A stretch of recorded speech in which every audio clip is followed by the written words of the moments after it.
This video is sponsored by Squarespace, but I'll tell you more about them later. Following on from the previous video, if you haven't seen it, maybe check that out, where I speak about going into abstract work. It's really, really exciting for me. And I wanted to share the process that I've been using for my abstract drawings. So the thing that really interests me is the idea of automatic drawing, or automatism, where there's less barrier for the marks that I'm making to almost subconsciously drive themselves. And the way that I'm trying to do that is through setting a timer on the side of my drawing, either for 5 or 2 minutes. I actually think 5 minutes is too long, but maybe something like 2 minutes. And to just release any prescription if possible. And it also takes a few drawings, I think, to get into it. And to just make some marks on the page. It's actually quite a fun activity to do with a friend as well. So you can both make marks, but if you're alone, you can also just make marks as if you aren't yourself, as if you're another person. Then to engage your creative mind, almost as if you're looking at clouds and you're trying to make sense of the marks that you've made. You can zoom into a small area, start doing some shading, start experimenting. The idea is that you might be cultivating frustration, which I think is a really good thing in this case. And so I'm constantly trying to remind myself that this piece of paper is a playground. And I'm trying to just see where I'm feeling more interested in creating texture, to try and make sense of the marks that you had made when you'd diffused your thinking, when you weren't prescribing anything to those marks. The idea is to cycle this process, to disengage your mind again, try and find that space where you can make marks without any kind of guidance, and really trying to just use this intuitive sense of feeling in the mark making. You can set a timer again. 1 or 2 minutes is a great amount of time. I've learned this lesson. When I did 5 minutes, I just had way too much time and I started making too many marks and I felt like I was populating the space far too much.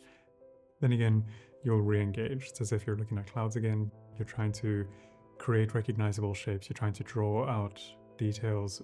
Look at moments where shading would be really interesting.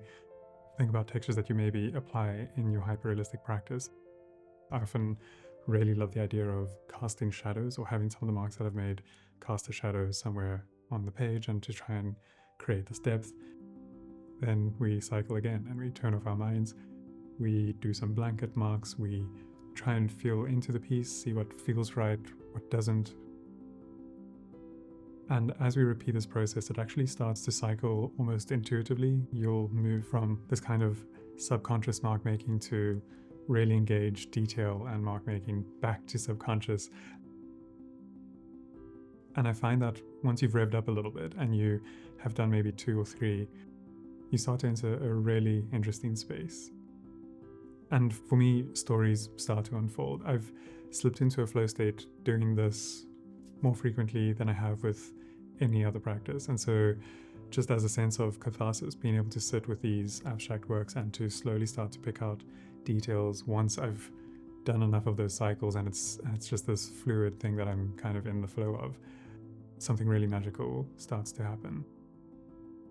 Let me know if this is a method that you've found before. I feel like I stumbled upon it, but I'm pretty sure, as with a lot of the things that I've discovered over the last couple of years, it's probably something that is well documented and practiced, but I think this is a really special technique, and I'd love to hear your experience of it.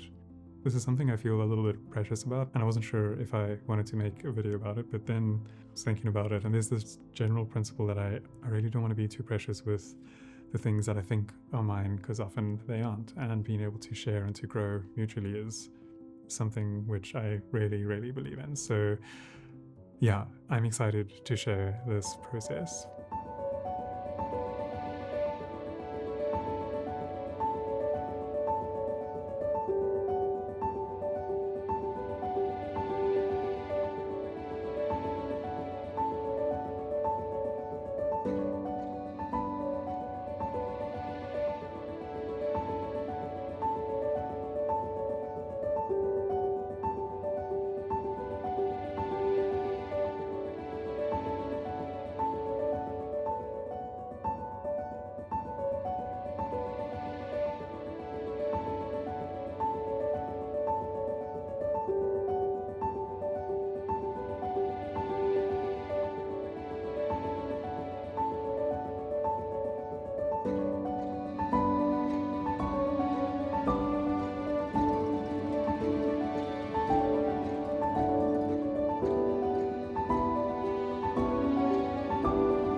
Before I end this video, just want to give a quick shout out to this video sponsor, Squarespace. I've been working with them for a couple years now and they've played a huge role in my career, not only in sponsoring these videos and helping me maintain this channel.